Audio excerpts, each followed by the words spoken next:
we're in a really weird situation. So I've been working the past week with the district to learn about distance learning, and this is where we're at the moment. Let me see. Let me see if that clicks. Yay. So I hope you guys are doing great. If you haven't already gone to the Google form I submitted, please do so and just let me know how you're doing. They do want me checking in with you guys at least once a week, and I do not want to spam you. And so I promise to keep all that communication to a minimum. If you haven't filled out the Google form, then please go ahead and you can click that. Later on, I'll send this PowerPoint in a little bit. Before we go any further, though, just so you know, things may change. So this is where I am at this moment. I promise to let you know as soon as things change. Okay, so how many weeks of school do we have left? We have 8 weeks, just so you know. So these are the hard dates, okay?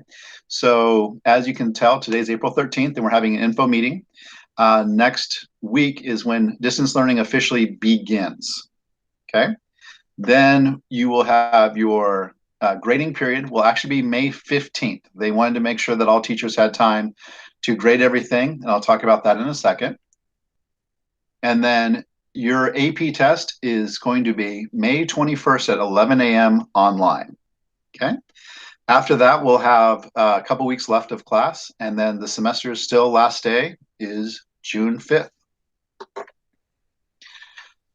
So hopefully you all have already found out about the AP changes that have happened to the test. So it'll be Thursday, May 21st, 11 a.m. It'll be online in only 45 minutes.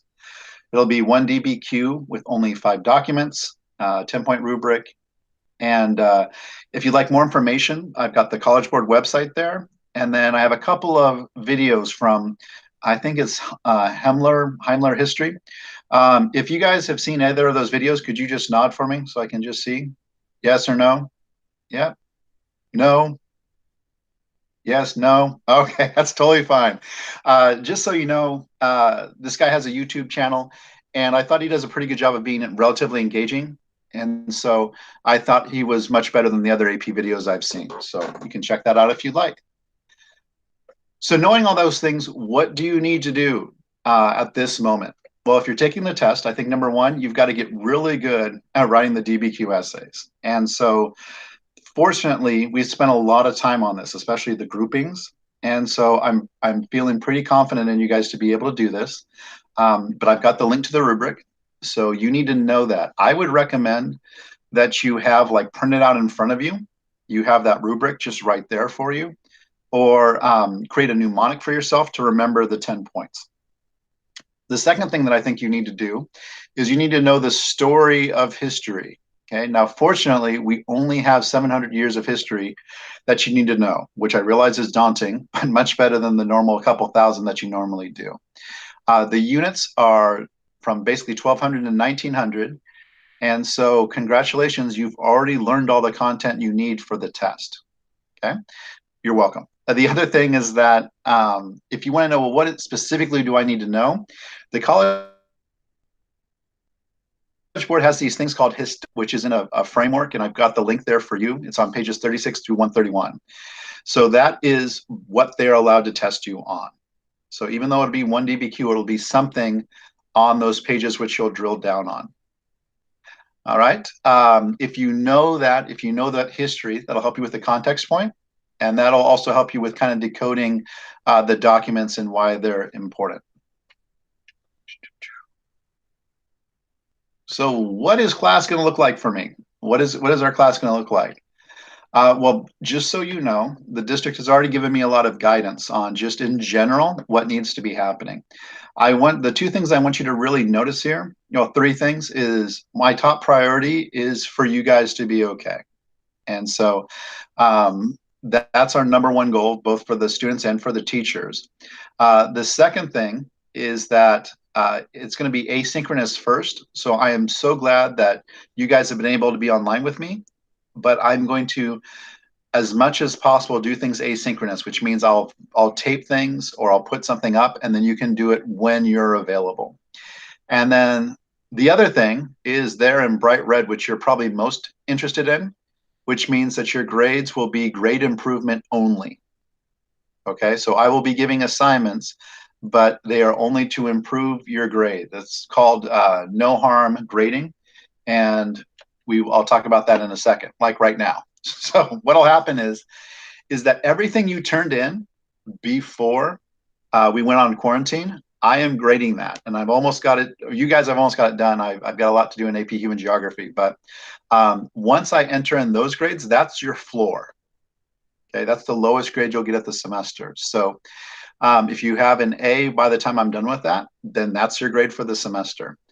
I will be providing you other assignments, and I'm really going to do my best to make sure they're not busy assignments. Everything I do, I'm going to hope is going to be able to help you on the test or help you outside of class. And I will be giving you credit for it. I will be giving you extra credit for doing it. Just so you know, at this point, the way things look, you will be able to improve your grade, but from everything I've done in the past, at this point in the semester, students normally can only raise their grade about a grade level. So it will be, you'll be able to improve your grade, but I can't guarantee how high it'll get. The other thing is that in addition to the AP test, there's several things we aren't going to be able to study together like we need to. And so the four things when I look at what's left to teach is there's World War II, Cold War, decolonization, and terrorism. All of those things are crucial. You've got to know about those things for the world right now to really make sense. And so we're definitely going to go over it, but I'm going to go over it after the test. I don't think there's any need for me to try to teach you this stuff beforehand, because you're just going to want to think about the test anyway. If you'd like to work ahead, you can, and I'll explain that in just a second. Okay, so this will change, but I've got three main assignments I'm expecting to do. Okay, so I'll go over those each individually. The first of which is going to be DBQs, is that once instruction officially starts next week, we'll probably be doing at least one DBQ a week. Okay, I am working to try to figure out the best way to include a peer review for that, so you can get more detailed feedback than I'll be able to just on my own. And then you'll eventually be turning in those DBQs, which hopefully will be revised for some points. The second one, which is also directly tied to the test, is going to be historical development videos. So this is a lot like those presentations we were doing in class, where you'll have some content you'll sign up for, and then I'll expect you to use a skill. So I've got a website. So what you'll do is you'll basically go to that Google Doc and you can put in which one you want to work on, but do not start your presentation yet. Okay, so I'm still finalizing how that'll look. I'll probably do that on my Scholastic calendar I've got for myself. I'll probably be doing that, going over that a week from Thursday, because I'll be going over, hey, this is what that needs to be. And then the last thing is what some of you guys have already been doing, is those chapter outlines for chapter 36 through 40. So those are just what we've always done. Whenever I do things, I'll want them to be handwritten, and you'll take a picture and just send it to me. But I'm still going through how we should submit those. So those are the three main assignments. And then this is what our schedule will look like. So this is the official district weekly schedule for now. For this second, it literally changed this morning. So this is what the latest that they've got. So what you'll notice is on Monday, they'll want me to basically give you instructions for the week. Okay. And then for depending on your class period, there will be 2 little half-hour blocks through the week where I'll be doing some sort of check-in or contacting you, most likely. So you can just see whether it's Tuesday, Wednesday, or Thursday, Friday is when that time will be. I'm going to try to stick to this because I know you guys have lots of classes, and so they've asked me to do this just to make sure I'm not running into other classes, so that you actually have a chance to contact me directly. This may change, but this is what it looks like at this point. And so this is what I think our 8 weeks are going to look like. So this week, if you haven't already done so, and I know most of you already have, is I need you to create your plan. Like if you're taking that AP test, how are you going to study? So You can go ahead and I would literally create some sort of calendar like this, if not a daily one, and just say, what is it? When are you specifically going to work on this class and what you're going to be doing? As you can see, study weeks 1 through 4 will be at least, we'll do at least 3 DBQs, possibly more, and basically one a week. And then on that study week number 4, days 11 through 15, that's when you need your video to be finished, because I want it to be available for other students. I'm like I said, I'm going to try desperately not to waste your time or give you busy time. So I'd want those videos done by that week so other students can take a look at it and they can take a look at your great work and get a little bit of help. And then not quite sure the week of the exam. I haven't decided exactly what I'm going to do. There's probably going to be a heavy component of independent study, just because you guys are smart and you'll know what you need to work on.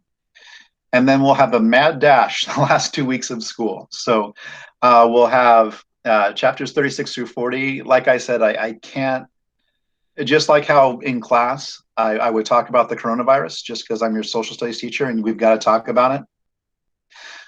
Same thing with World War II and Cold War and all those things. Like you can't understand why people have such a bad reaction to Bernie Sanders without understanding the Cold War. There's so much of the stuff which just helps to understand the context.